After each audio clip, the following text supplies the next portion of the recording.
Peace, Patreon. I'm on live. I'm a little late. Peace, peace, peace, peace. Question within itself. I Decided I know I haven't made a specific video for Patreon, so I thought I'd make a really interesting one, an intriguing one, and one that needs to be noted.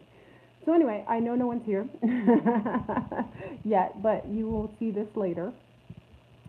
I wanted to discuss the contracts that are taken out by the Smiths to usually, they're designated to specific people. Contracts can be taken out on yourself, your family members, by a Smith.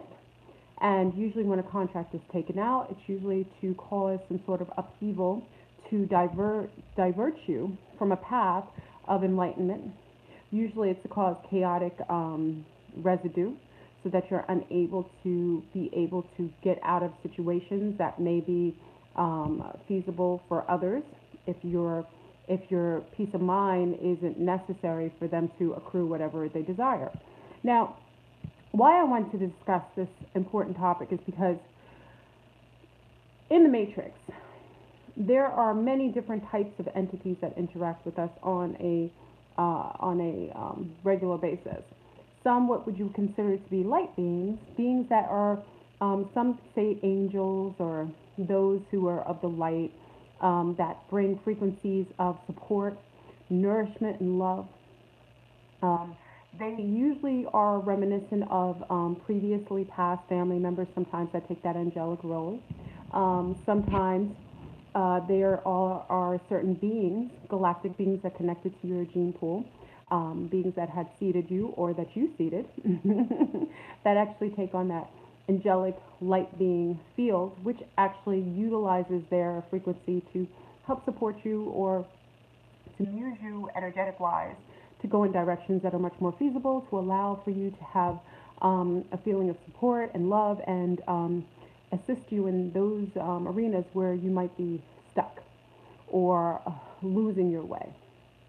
But we never really get too deep. We kind of touch on the beings that are in the matrix that are regular beings, if you consider that are actually interacting with you, that are trying to, shake you off of your path. But there are actually contracts that are taken out on you based on you setting off alarms, saying that giving the matrix field an alarm system going off, stating that these are beings that will cause issues in the control system that is already on copilot coexisting amongst the fields of the matrix, meaning that there is a particular theme, a agenda that is on it's on autopilot that's run by the matrix and it's based on cycles. So then as soon as the cycle ends, that program ends and it goes into another cycle and another program. Okay, and it's cylindrical. It'll just keep going round and round and round. What looks like different. Some cycles can take 360 days. Some cycles can take 360 years. Some cycles can take 360,000 days, and so on and so forth. But when you get to a certain level, and when you're getting close to that ceiling, and which big up again to Mr. Wade 13, who denoted that it's not really the ceiling that we're getting to, it's basically going back home. It's kind of like you've left a breadcrumb for yourself along the path, and once you're ready and you've accomplished what you needed out in that matrix, it's time for you to come back. And when you're getting close to the home field, there is a alarm system that goes off. And the Smiths are then notified that there is a being that will test or challenge their system of control. And when that happens, there will be an assigned Smith contracted for you specifically. They will come, remember, Smiths come in all packages, every form, every type of person, every look of person. They come in every different physicality or mindset or complexion or culture, whatever is necessary to get into your world so that you may trust them and that you will also allow for them to have a level of control or influence over your life. Now, these contracts taken out by the Smiths, which is very important, is that is a system that those Smiths that are agents that are attached to you specifically usually come at the time when you're about to go to your heightened point of consciousness. Okay, so they're contracted on you specifically when you raise to a point where you are superseding the limitations and you are actually challenging. Hey, Selma, peace, peace, peace. You are actually challenging the level of cohesion in that matrix brain. But there's also another type of contract that is taken out on you, and this can be done through occult practices. Now, we usually talk about the Smiths, the matrix. You have different beings, you have beings that are interacting with you in different dimensions. Sometimes we are dealing with, of course, our angelic beings that influence us in positive ways, but there are those who you engage with every day that, unbeknown to you, you might offend, or you just being who you are reminds them of their lack of or their envy, that they desire what you have, and that you showing up in the world in a certain way makes them feel inferior. If that's the case, there are sometimes practitioners in the occult. Now, when I say the occult could be any number of practices. Now, we have the occult, we have Obia, which is known in Jamaica. Okay, we have Jean Gage, which is in Martinique and St. Lucia, and Dominica, and Guadeloupe. We have Santeria. Santeria is Puerto Rico, Bonicuas, and in Dominican Republic, and in Cuba. And we have, of course, Voodoo. Voodoo is practiced in Haiti.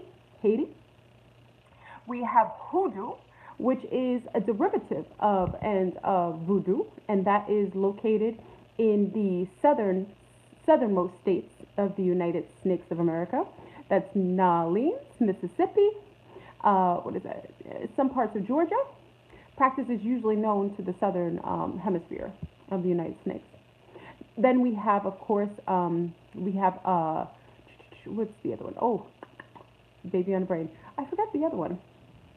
We have the Wiccans, who practice, that's a global system. We have a system of Wiccans, whether they're witches or warlocks, who are practitioners in the metaphysical field of the occult. We have the Druid, we have different sects of the Wiccans too. We have the Druid sect, the Celtic sect. You know, some of them intercede and combine. Sometimes they're very separate. We have the Satanic sect, okay, and the Luciferian sect, okay. There's one that I kind of lost in the sauce. I forgot which one it was. There's a host of other occultists. You have the Masons. You have a level of different the brotherhoods. You have the sisterhoods. You have all these. They have subsidiary occult members, people practitioners in the occult of all different systems, and sometimes people partake in many aspects of the different parts of the occult, different occult practices. They may just take on one aspect of maybe Obia, and then maybe they feel like a hoodoo practice, one particular ritual is appropriate and applicable to them. So sometimes they take on different aspects of the different occults rather than just staying a single occult for the basic accessibility of the different prospects of each of the rituals that come with the different sects. Okay, so now we're talking about contracts being taken out on you. And if someone deems you as dangerous, and they deem you as competition, or they deem you as someone who's snuffing out their light, so they think, they can go to a witch doctor, a hoodoo practitioner, or they themselves can partake in a ritual that can contract a demon or incarnate to take out a hit on you. Okay? So I know this seems a little scary because people think to themselves, oh my gosh, who would do this? There are a plethora of beings who are engaging in the occult scene, whether you know them or not. If you knew that the majority of people that were actually participating in occultism were maybe to the same or same number, maybe higher than something. So let's say out of a group of 100 people, I can literally tell you, and I'm making a good guesstimation, that out of 100 people in one room that you can meet from all different backgrounds and nationalities, I can tell you about 30 or 4 of them are either deep occultists or children of occultists, meaning that their gene pool, they're part of that world based on their parents or family members partaking in those systems of practices, or they themselves are practitioners and dabbling and dibbing in those occult fields and those occult practices. Now, when you go and or they themselves get a contract for a particular demon to cause havoc in your life. Now, we always think, we think of demons as beings. When I say demon, a lot of times I'm just meaning energy. These beings don't necessarily have form. They can take on many different forms. That's where we get the succubus and incubus. They can take on many different forms. If many people are being attached to by succubus or incubus, the incubus or succubus will take on a form that most they know will most provoke you sexually. So when I say demons, I'm not specifically saying demons like they're real beings. I'm saying like demons that beings that we consider to be low field, lower frequency entities that are known to be troublesome or demonic in nature, meaning they do low field things, aggressive, abusive, negative, quote unquote, negative activity, chaotic activity. They're generally called demons. Incarnates sometimes have that same likeness. So when you go to an occultist or they are doing and invoking spirits, they will do an invocation or a ritual that will contract one or many, it's not always just one or many beings, demons, that will be contracted to cause you issues. Now, when this happens, usually it shows up depending on how strong your shield and your auric field is impenetrable. It will show up as little chaotic things. That's how you know sometimes that somebody's trying to do dark magic on you, or you've been contracted, something's been contracted out to do harm to you. The first thing that you may notice is that on a day that normally would be a normal day, little things start breaking. That's usually one thing. That's usually how you start to notice if there's chaotic contracts being taken out on you. So you'll notice that you're dropping things more than normal. And let's take in mind that you're healthy. Sorry. Let's take in consideration, just take in mind that you're most likely a healthy person. You generally are doing normal things, and it's an ordinary day. You can get this hue that something is amiss in your energy field, that something's testing it when you start dropping things out of the blue, just for no reason. Or you notice that you're bumping your toes on the same day that things are dropping all over. And then you stop yourself and say, if you're self-aware and you know about that life, you may acknowledge that these little mishaps that you're having could be a contracted entity trying to test the limitations of your auric field, trying to see if they can penetrate any aspect of you and see what they're doing. So it's almost like test bombs to see how strong your shields are. So what they'll do is they'll throw test bombs, and what may show up in your behavior or what's happening with you is like little mishaps. Again, bumping your toe on the wall, dropping things, just all of a sudden, in one day, it'll be just like little mishaps, but too many to be chance. Okay? That's usually how these entities that are contracted try to test your force field. They test your stratus field by doing little chaotic things on the outside to see if they get hits in, to see if there's any weaknesses in your shield. Okay? Then another way that they can get in, if you have a contracted demon on you, is they utilize any sort of weaknesses in and around you, meaning that if you have family members that have lower field behavior, whether it be sexual propensities that are unhealthy, drug addiction, or drug activity, whether it could be, pharmaceutical drugs, even though it doesn't get as much credit, are just as damaging and addictive and also lower your auric field.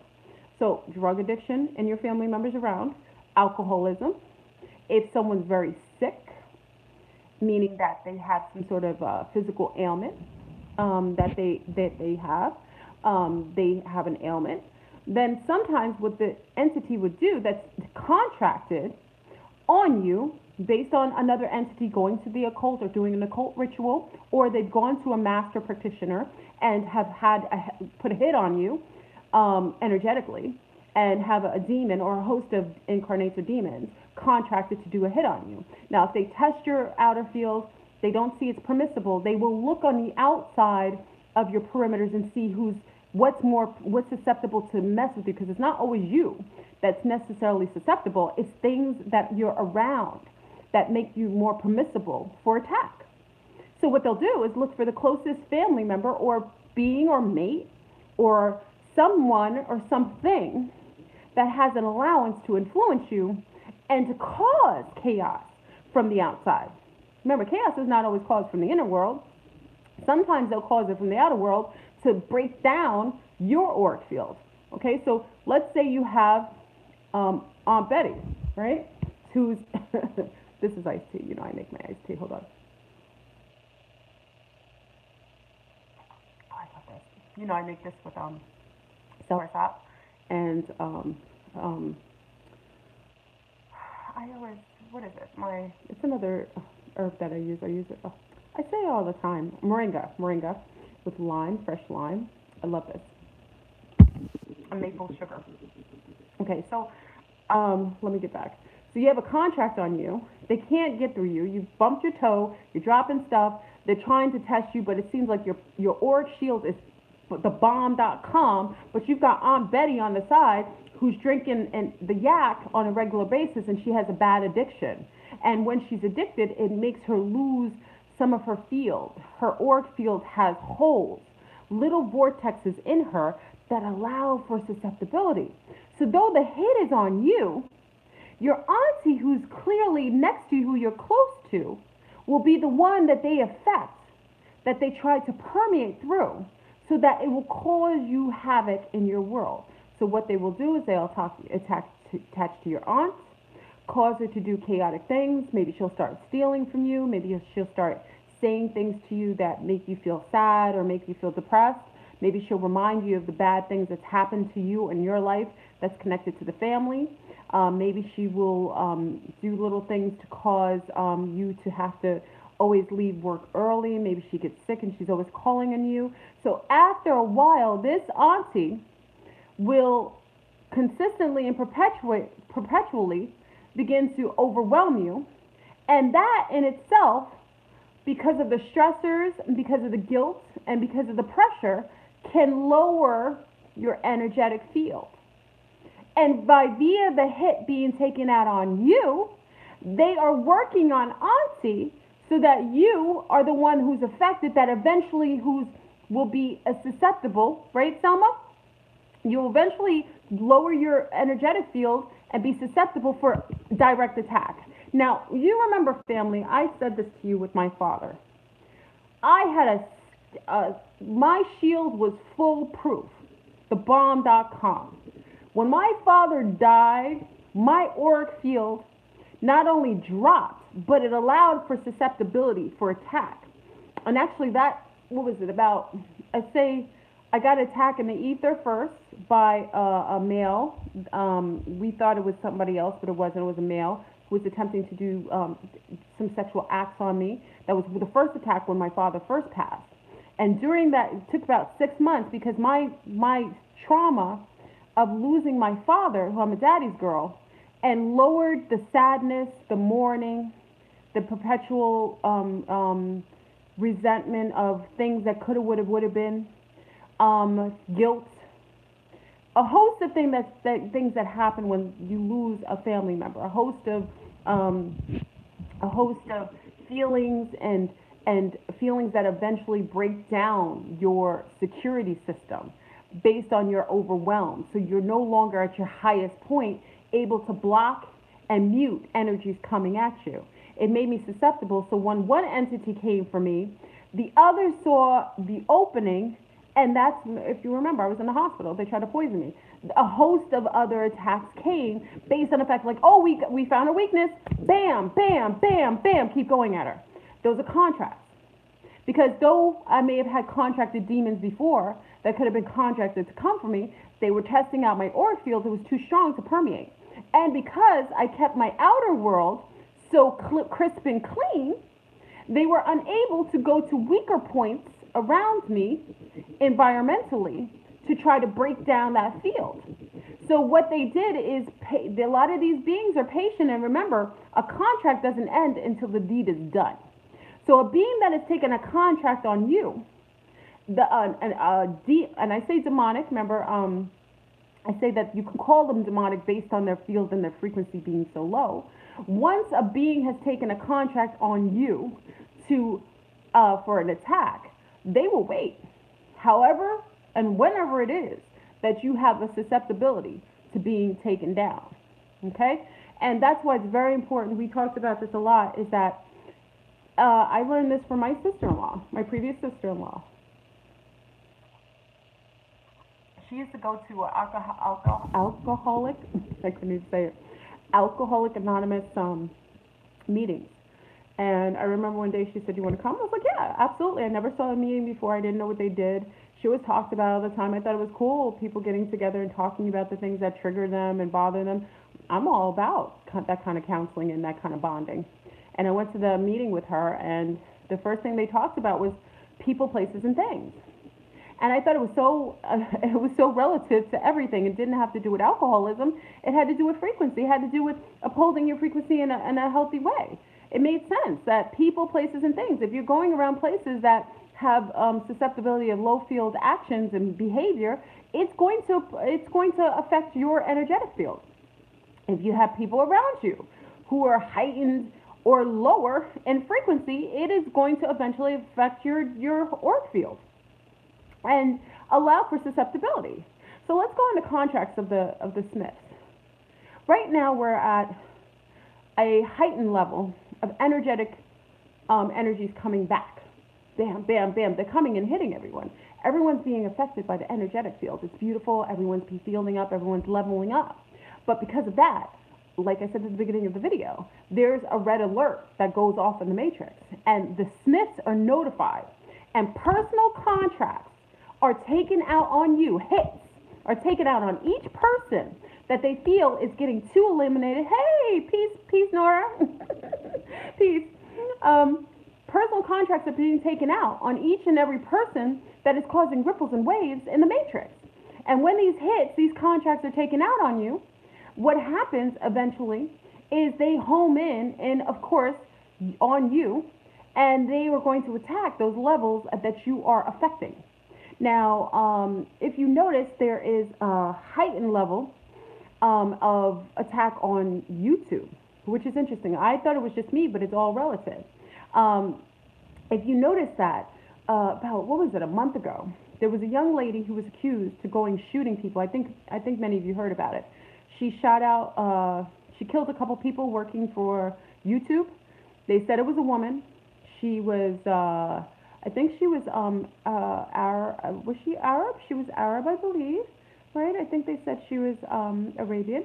And they said that she was hostile because her YouTube account was not working properly, and she felt like they were censoring her videos based on our content and talking about the things that are, I think she spoke about really interesting things. I don't know that she was negative, but of course, you don't know what they deem is negative. Okay, so she had a shootout. She went and dropped her like it's hot. She went buck wild, supposedly. I don't know, because first of all, they accused a woman of doing the shooting, but even during the interviews of this shooting that supposedly happened at YouTube headquarters in the middle of the day, two of the men who witnessed it said it was men who were shooting and not a woman. So that goes to tell you how much truth is in the statements that they tell us on a regular basis. So that being said, there was a shooting at YouTube, which is a false flag. So what is it telling you is that, oh, okay, we're going to do a false flag on YouTube because we know all these whistleblowers, we know all this true news. People are not going to NBC anymore. People are not going to ABC anymore. They're not getting their news from television. They're getting it from YouTube. And they're getting the truth. And these people on YouTube are blowing spots. So how are we going to snuff that whistleblowing quality away? how are we going to make it so that we sense we get the opportunity or something that kind of pushes us to be able to cut out their ability to go and get this real news. So what we'll do is we'll create a false flag. We'll send people out. Hey, Peace XOS. We'll send people out to perpetrate on YouTube employees. And then after that happens, we're going to put a host of restrictions on all the YouTube accounts. And now we're going to make it very easy to take down those accounts that we deem are causing ripples and waves in the energetic field that allows for us to control them. Okay? So we know what that false flag was all about. Because right after that happened, that's when you started seeing YouTube allowing certain things to happen. Not just my account. I don't want to make myself seem like I'm super special, even though I'm special in my own way. But a lot of the accounts were being tagged and flagged and getting strikes for playing music or little things, saying things that they normally could say on YouTube. There was a lot of censorship going on, and a lot of YouTube accounts were being deleted or being tagged and also, like I said, flagged. And you get, what is it called? I just said it. Yeah, you get a strike. If you get too many, if you get 3 strikes, you're out, basically, and they delete your whole account, even if you have 200,000 subscribers who subscribe to you over the last 10 years, they don't care. If you've gotten enough residuals from what they deem to be unacceptable, they can delete your account, and you have no access to those same people that you've earned, that you've basically built relationships with over a long period of time. So you have the Smiths now, who are contracted beings, and remember, the Smiths can take every single personality. So who can be a Smith?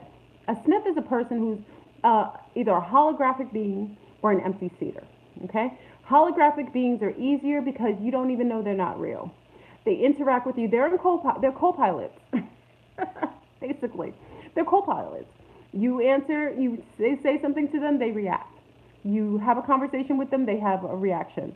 They're as real as you deem the other people. The only difference is that they're not real. They're props in the system, and they're holographic people. Then you have empty seaters that basically are walking around as open vessels, open vortexes, allowing for inceptibility of any being who wants to jump in that avatar, who has the ability to get in there and control that avatar at any time. And then that's what makes a Smith plausible and possible. And if that Smith has a hit on you and they're about to take you out, however they deem plausible and possible, like I said, they will work on your weaknesses. They will work on those little cues and hues that they know will eventually break down your system. And we talked about that with the beginning of the video when I stated how you know there's a hit on you is because they'll test your auric field. It's just like if you ever see a movie when you'll see the Star Trek Enterprise, right? And you'll see like the Klingons throwing a couple missiles to see how strong their force field is, and it'll say boom, boom, boom, and you'll see it pop off the force field because the force field's strong, can't permeate that.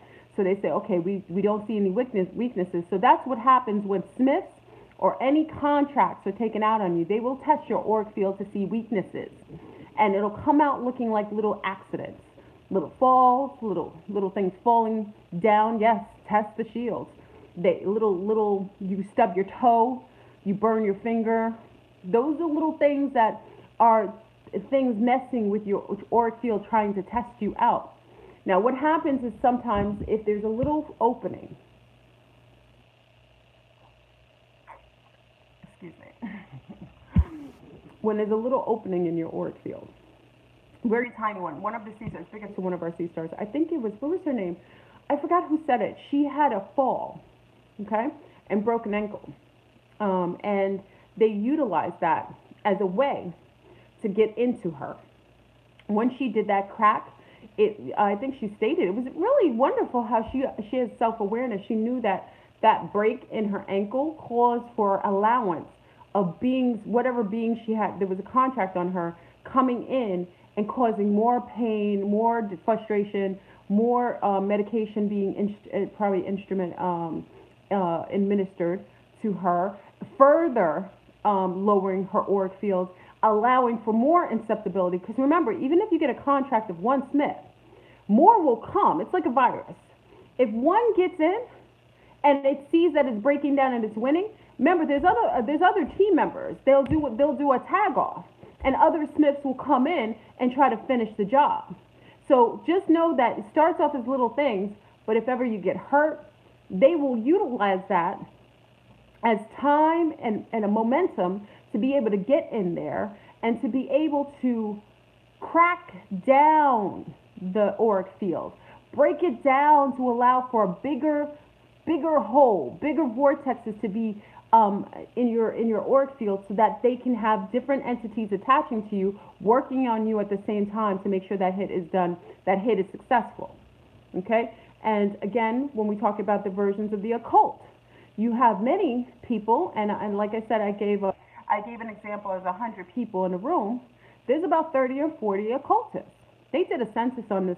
Oh gosh, they actually did a census on this in the 90s with Satanists. And I tell you, when they did one in New York City, they talked about how many Satanists were in any sort of administrative, doctors, lawyers, nursery school teachers. It was incredible how many Satanists were in regular, everyday fields, and you wouldn't know who they were. So if you take the amount of people that are actually interacting in and amongst you, and again, you take a feeling that maybe they feel like you're snuffing out their light, or maybe they have issues with you doing something. Maybe they felt like you did them wrong or dirty. Maybe they feel like you did their family dirty. They can contract the demon on you, and that demon will come, and he will make sure that he gets the job done. And remember, time doesn't exist in the layers and tiers of the different multiverse.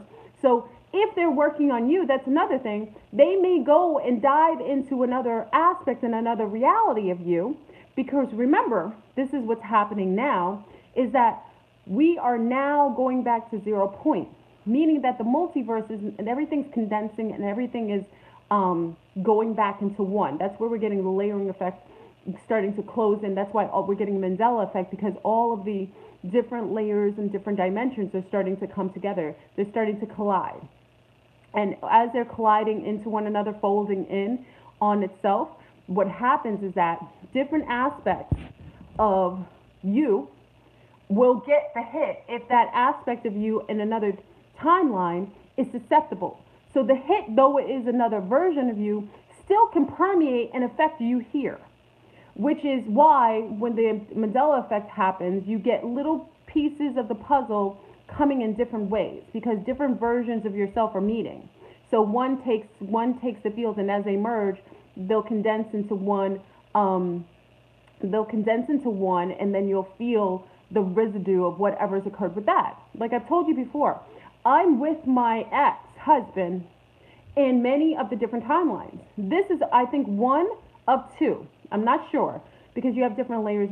This is one of two that I'm actually in a timeline without my husband. In the other timelines, he's in there with me. And what happens is that when I go to sleep, or every time I go to bed, my husband, my ex-husband, is always with me in every dream state as my husband. He's still doing things. He's still engaging with me like his wife. It still exists, but he's there. And that's how I know he's coexisting with me in different timelines. Because even in this life, we feel the residue from the other timelines where we're coexisting as mates. We still feel it. So it's still, the residue is still there. But as the condensing of the different timelines and the parallels start to come together, those entities that are contracted on you know this, so they can't do a hit on you in this one, because this is a stronger version of you. Maybe in this frequency, and there might be other multiverses where you're just as strong or even stronger. But they will go into the different parallels, because they don't have to stay in the perimeters of the reality you're in. They can actually permeate into the other ones. Hello, Florona. Great to be here live while it's live, not on replay. Love this. Oh, thank you, though. Peace, peace, peace. And because of that, they'll do a hit on an aspect of you, knowing that it will permeate and ripple eventually into the one that they desire in this timeline, okay? Because the hit doesn't mean it's you and it's just you wherever you are. So the you that's here is a good mark. But if you're too tight and your shield is too strong, they're going to go a version of you where you're not even not as self-aware. Now, usually if you're really balanced, and this is to keep it 1,000, most versions of you will be just as balanced, especially if you're really awake. If you're awake and aware right now, even the aspects of yourself that are less awake and aware, they're still awake and aware. So a version of Fleur Brown here is super awake and aware.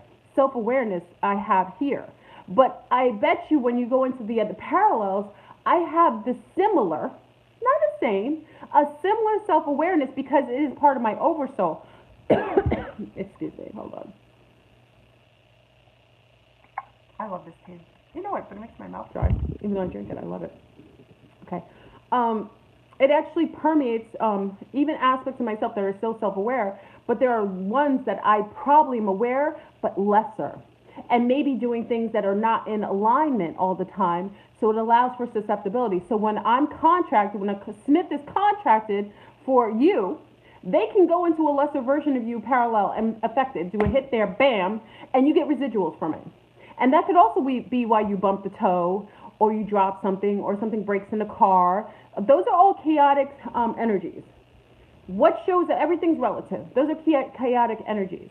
Whenever you start getting a host of things back to back to back happening, that's a testing of your auric field and your shield, but it also could be residue, the rippling from another timeline of a hit that actually hit, okay? And you can remedy, what's the awesome thing about this? Now, this is the cool part, and I'm going to give you something that is so awesome.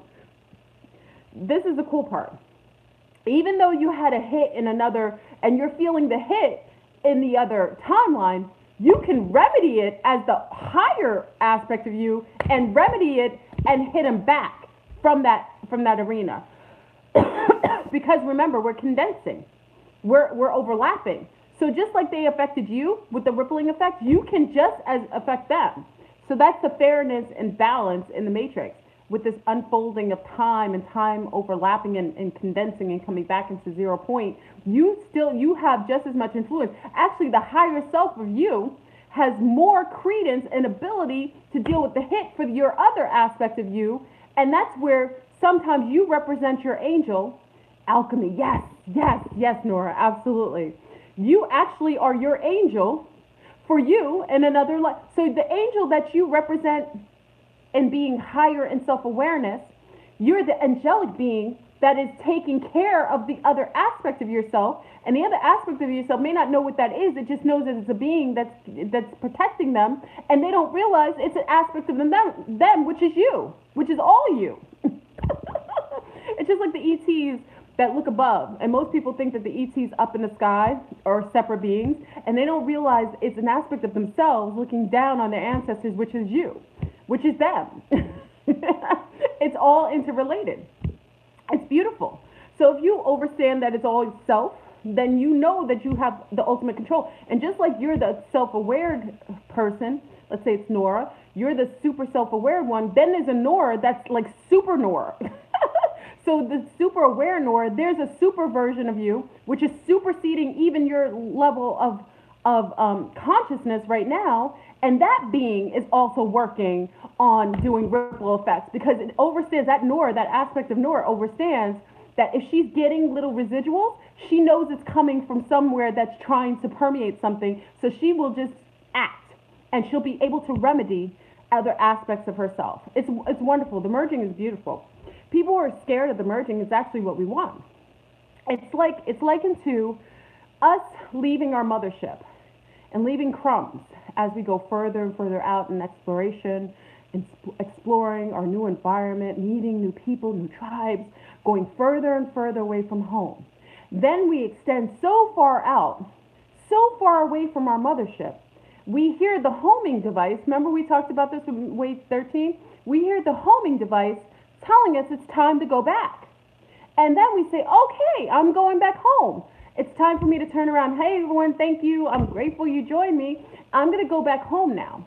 And now I'm going to follow that little breadcrumb trail back to my home. But remember, What I passed when I went further out is what I'm going to encounter when I'm going back.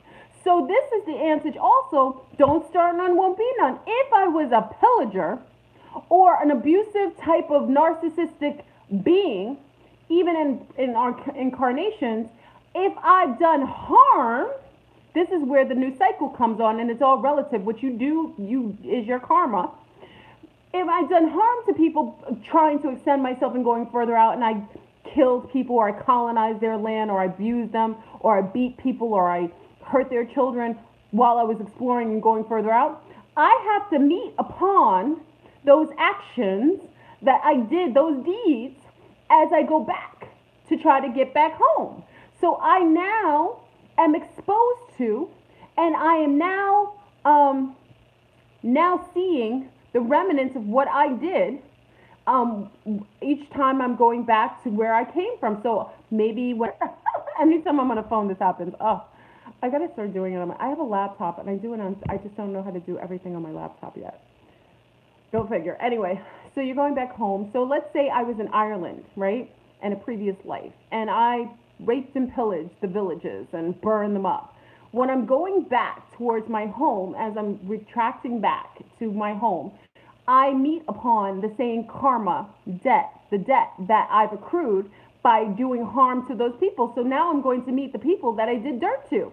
The same people I hurt, the same people I did naughty things to, the same people who I've caused havoc from, I meet upon them. And I have to see, I have to be accountable, because now I'm going back and I'm seeing those same people I stepped on. And then that is where you get the residual of karma coming back in a different way. Because when we go to 0 point, everything has to be resolved. So all debts have to be paid. So when you're going back, you may experience the same of what you did. So when you go back, what you may get is beings being cruel to you from that same demographics that you were doing it to them. You're seeing like a 360 effect, but you're getting a quickening of it. So instead of getting karma over a span of 10 years, you're getting karma in a span of like 1 week. You know what I mean? So that's you going back, getting that sort of residual of what you've given out. You're offline? Can you guys see me now? This is weird. It's, you know what, I got a phone call, so sometimes it causes a little bit of a problem with the video. Can you guys see me? Don't, let me know you can see me. So, because of that, every deed that's been done will be undone, unraveled. So everything that you've done will go in reverse. So reverse, reverse. You ever see that dance? I love that dance. Oh, it's called a shuffle. You know when they do to the right, to the left, that is. Reverse, reverse. I love that. Whatever that's called. The Charlie Brown, they do the Charlie Brown. It's kind of like that. You're going to do a reverse, and you're going to encounter all that you dispersed, basically. All debts will be paid. So these contracts, what can you do about contracted Smiths? Now, we'll talk about the contracted Smiths, and then I'll give you a remedy for that. And the contracts that are occultist based, meaning that there's a Wiccan, a Warlock, a Santerian, an Obian, a Runun, a Voodoo, Hoodoo, whatever practitioner they've had to you. There's remedies for everything. Remember, for every devil, there is a leveling of remedy for anything and everything. You never encounter what you can't resolve. That is the universal law. You can only have what you can take. So you will always have any remedy at your hand that you need at the time you need it. It is a fact. It is what comes with being heightened in level. If your self-awareness is there, then you will always know you have what's necessary to heal or mute something that's coming at you. So for the Smiths that are coming at you and attempting to sidebar you, snuff you out, mess with your frequency or your level of self-awareness, a quick way to resolve it is to stay still. Usually chaos happens when we keep moving in movement without foresight or without hindsight, okay? If we're experiencing chaotic energy and we're unaware of where it's really coming from, the best thing to do is to stay still. and to see from all points of view, including ones that may make you feel more uncomfortable. What do I mean by that? Is that if you feel, because a Smith can be anyone, right? It could be anyone. So a Smith can come in granny, right? Your granny. And this is true. This is something that can happen to some people. And granny, like granny's the one who's always very, there's some people's grandmothers who are very, very mean, cynical, very sarcastic. She's she's been bittered over life. She does not have any spark of anything light in her. She's being utilized for the Smiths to be able to hold you and cause chaos. You know, maybe she's the matriarch of the family and she holds the keys to all your financial endeavors. Maybe you're living in her house and she's not allowing you to live in your freest and grandest form. Maybe she is telling other family members that you are a demon. Maybe she's a Christian granny and she's going to your other family members saying, you know, don't talk to to her because she's doing all kinds of demonic things. What have you? Granny could be any kind of Smith. Smith can infiltrate Granny based on her low field behavior, and she's susceptible for infiltration. So when you start to get this kind of chaotic energy, you have to stop. I'm giving you the quickest way to remedy a scenario of attacks. You stop, sit in self-awareness. This is where you sit in the present. This is where you get that Eckhart Tolle. Remember when Oprah was getting into Eckhart Tolle, living in the now, living in the present? What that does, it disallows for movement, momentum. Momentum allows for chaos. If you get, how does a fire keep burning? You add wind, air to it, okay? Air comes usually from movement, okay? If you stop the movement, you stop the ability to spark something. You allow for it to either be snuffed away, work its way out easily without building or dirtying other things. Also allows you to be aware so that you can actually take the time to see where this may be coming from and to adjust your own frequency to be able to build your shield really quick, okay? And to be able to mute it or transmute it, okay? Or both. So you stay still. And what's a general way that you can deal with a Smith attack? And you could do this with the other ones, a Smith attack. But Smith attack is a little different because it's coming out of the matrix. So you can matrix has rules and regulations. Whether it does look like that to you or not, it still does. It has to follow the rules, the universal rules. It's based in the universe. It goes on autopilot, but it still has rules and regulations. You stay still and you change your pattern. What you do is you change your pattern, meaning that whatever you normally were doing that was, pattern driven, meaning you do something systematically, you change your pattern of behavior. So if you were still engaged in maybe listening to chaotic conversations, because remember, Smiths need ways in, and Granny's, she's being utilized as a Smith. You close off that communication with all beings that are holding the Smith energy, the permissible Smith infiltration energy, meaning that these are beings that are either getting high all the time, cursing people out. They're having lower field sexual deprived behavior. These are people who are very cynical. What you do is you stop, you close off your perimeters to all beings that you know can be Smith infiltrated. So that allows for your shields to be recalibrated, built back up. You change your system of behavior, meaning that if you normally do something regularly on a certain way, you kind of invert it a little bit, keeping it positive, invert it in another direction so that you're no longer predictable. What it does is the Smith is a program. That when the Smiths are sent for you, they're running on a program to be sent, and they have a hit on you, but they can't go out of their system of what they know they generally do.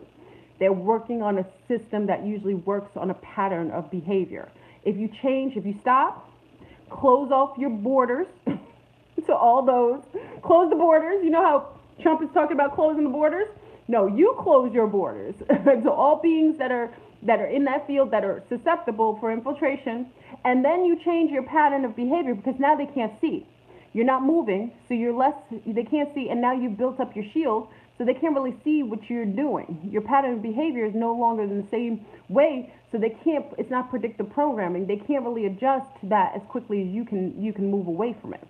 And you change your pattern of behavior, and I guarantee if you do that, and again, you have to close up borders, stay still for a moment, change your pattern of behavior, you will see the dissipation of any Smiths being able to infiltrate or to cause chaotic or actually to get the hit that they were contracted on you.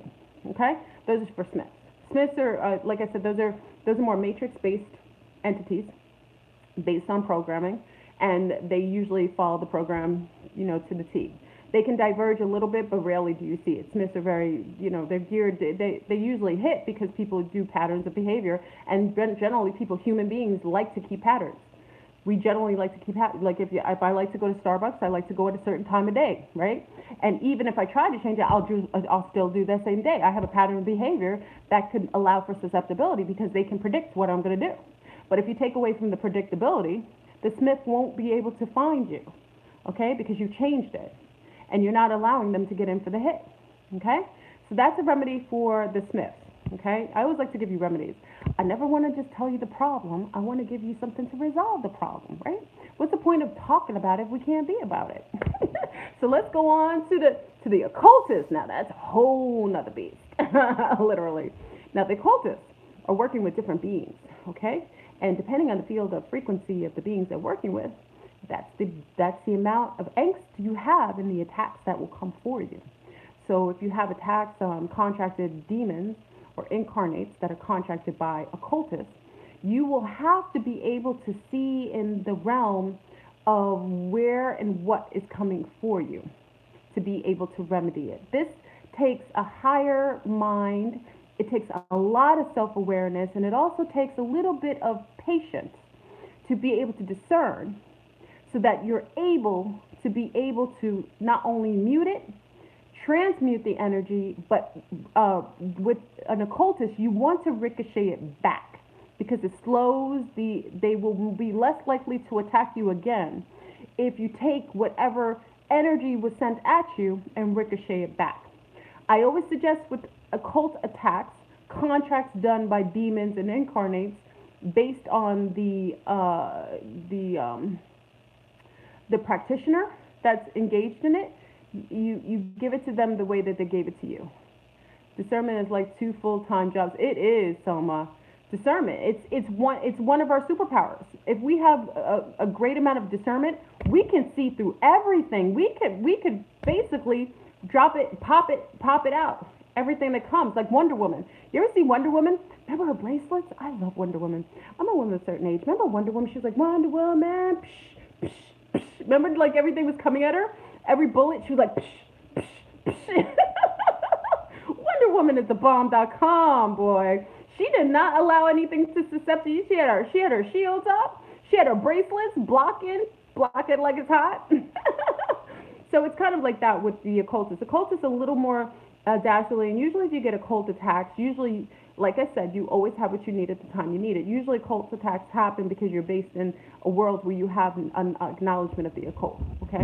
Meaning that via something, you have the necessary tools to be able to combat them. So with an occultist, let's take one. Let's say your discernment, the feel of the attack is coming from a witch, okay? A Wiccan witch. More so pagan-based, with a little bit of that Celtic, maybe a little druid, that druid ambiance around it. So you say to yourself, okay, this person is a witch. They're based in the Celtic aspect of the occult. I know that it's coming from a direction where it could be where I'm going for. Maybe you like to go to these Wiccan parties where they do seances, or maybe you're doing, maybe you're going to some of these candle making places and there's a witch there that does not like you. Maybe you accidentally knocked over her broom. Maybe you knocked her broom down and she's been hating you ever since, and she's been thinking, I'm going to get her back. I mean, I've seen occultists. Listen, do you know the attack from the young lady attacked me? I didn't do anything to her. That's what I'm talking about. You don't know. How people see you is not your business, because you don't know how everybody sees you. You can knock someone's broom down and they could hate you for 10 years. It doesn't make it sane or rational, but there is a plausibility for someone coming back at you as something as simple as that. So you may have knocked this woman's broom down. Maybe it was on the Sabbath, right? They take the Sabbath so seriously, and she worked hard to keep this broom in a certain placement, and you knocking it down did something to her enchantment, and she's got it out for you. So she's put a hit on you by one of the demons or one of the beings that can do something to you. Now, once you find out who it is, you can remedy it, and you can also, like I say, you can mute it or transmute it, and then ricochet it back. Okay, so knowing that she does magic with the druid elements, you can work within the realm of elementals. The wonderful thing about witches is they all work in elements, and based on that, they have to work in the perimeters of the laws of nature. That is a fact. And once you know that she's a witch and she works with the druids, then you can remedy the situation based on that. So you find out what she is. If you don't know specifically her name, you don't need that. What you do is you know what she practices. You can get basically a good blocking oil, right? And you can also work at the realm of the elementals, okay? The elves, the fairies. You can get a lot of that wonderful. You can get a gnome around your house, which I always suggest if you have a beautiful garden or elf. I like gnomes better. Gnomes are more protective. Elves can be a little mischievous. So you get a gnome. You usually have a gnome outside your house. If she's in the druid arts, you always have something like that outside of your house, out of your doors. Also, you know to sweep outside your house, sweep all the energy out your house, especially if she's come in doing some chaotic magic on you. You've already felt her already permeate your household. You can also get the druid symbol. It's looks like the interception of different light beams coming in and out, like the flower of life, kind of like that, but a more energetic version of it. You can get one of those as an amulet. Wear that over your throat chakra to allow for protection there. Also, you can work with the elements of the trees to have them mute any of her energies. Trees protect who's around them, especially if they have a connection to you and you're part of that world as well. But if you can ask the tree and write a letter to the tree, some people, I always say, if you write a letter to the tree, don't write it on paper. Paper's disrespectful. If you know trees, like I know trees, paper is dead wood, murder trees, and it's disrespectful to put it there. They actually don't mind you utilizing dead bark that's already fallen and writing your intent or your inquiry on a piece of dead bark that's falling off a tree naturally, that has not been harmed or hurt, and it's just something that's fallen. They appreciate that, or writing it on a leaf. Okay, so when you want to ask for protection or favor, now if you're really in a higher relationship with the trees, and some people have that, the telepathic ability to exchange with them, if you do, it's a rarity that people have that, but if you do, a symbiotic relationship with them, you can actually just use that telecommunication and ask for them to protect and shield, and they will do that, so they'll mute it. Okay, then you have your little symbol on the outside. You can get a druid, and like I said, whatever type of beings attack you, if you utilize your discernment, wherever your circle is, because your attacks will generally come around your general consensus of where you are, and sometimes it may come from another aficionado that you don't know. Like, let's say you're part of the Wiccan community and usually walk amongst witches, so you know how to deal with a witch if she comes for you, comes gunning and has a contract for you. You know how to deal with it. But let's say you come into the realm of a Santorian, someone who does Santeria, right? And you're not used to this, right? And they're dealing with the angels and the saints, right? They work with the hidden saints and the African deities behind the saints, right? And the Orishas, okay? And you're not familiar with the Orishas, you don't know if they have Shango working on you, or you don't know if they have these different saints that are coming for you. So what you would do is, maybe the attack was to make you self-aware of another group that you needed to start to study, because maybe there was a practice in that would eventually protect you from a bigger attack, or something you can utilize later for healing. So sometimes what we take as attack, sometimes it's all interconnected, even though it seems like an attack because it was a contracted attack on you. But in a higher sense, in your higher mind, you are meant to undergo that so that you accrue knowledge in another practicing metaphysical practice. And you are supposed to get some wonderful gems from that new one that you normally wouldn't go to because you didn't have any motivation to. So the attack may motivate you to jump ship, not even leave the Wiccan field, but to take on another genre of metaphysics that you normally wouldn't even do. And now you have all these wonderful, gems and accessibility to new remedies and healing modalities coming from Santeria and practices in Santeria. Now you understand what the Orishas mean and how you could perhaps incorporate that in some of your practices as a basic pagan witch, right? So so you take all these elements of attack and you end up gaining wisdom and mastery and something that you never intended based on now you have motivation to do something different that you never wanted to do before. Okay? So when you're getting attacked by occultists, just try to use your discernment. If you are dreaming about snakes, if you're dreaming about the type of snakes, cobras, you got to be, it could be someone coming for you that is based in the Kemetic arts. Okay? That may be somebody connected to some of the Masons. Okay? So sometimes the Masons use a lot of that Egyptian Kemetic symbolism in their practices, in their occult practices. Okay? Let's say you're dreaming about dragons, aspects of dragons and what else?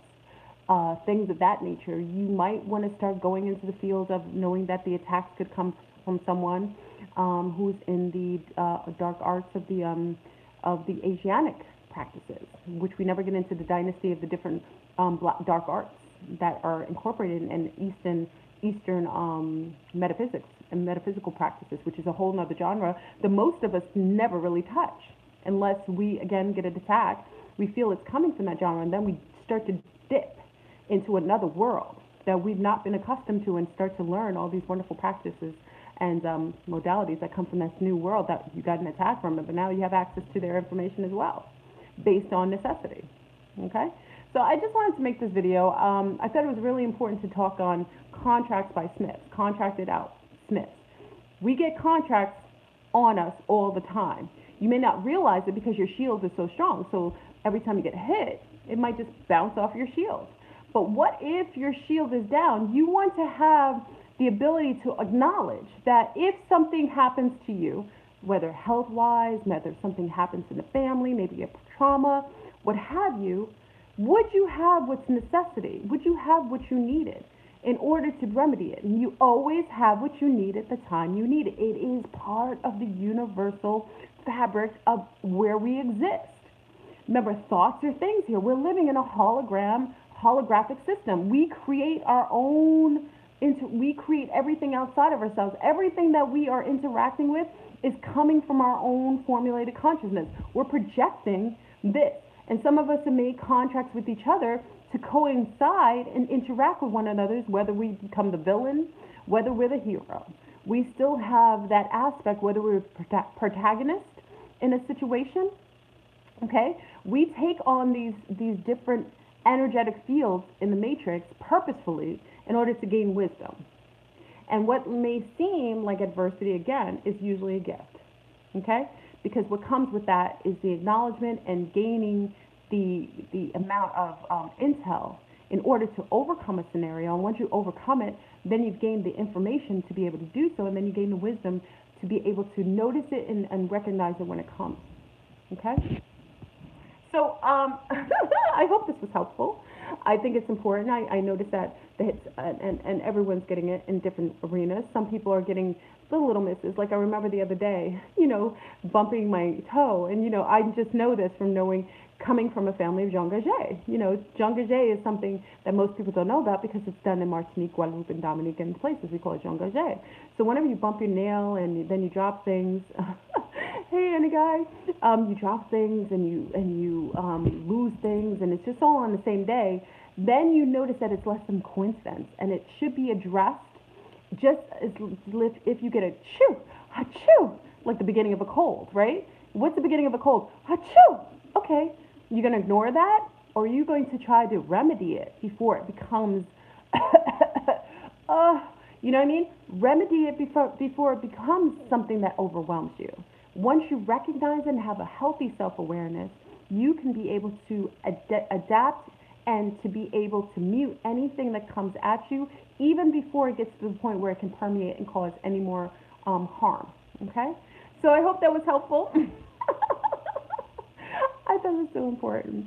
was like, we got to talk about the contracts coming out from the Smiths. And, you know, the occultists do that. Many of you already know this in Coltville. Coltville is known to have people who put hits on you. And like I said, you can have a witch whose broom you knocked over, and she could put a hit on you just for you inconveniencing her that day. Is that petty? Yes. But there's petty people in the regular world. Harry Potter's world is petty people too. The difference is, in the petty regular world, people don't have access to magic. In the petty Harry Potter world, people have access to magic and spells. So it's all relative. Anyway, family, I'm out.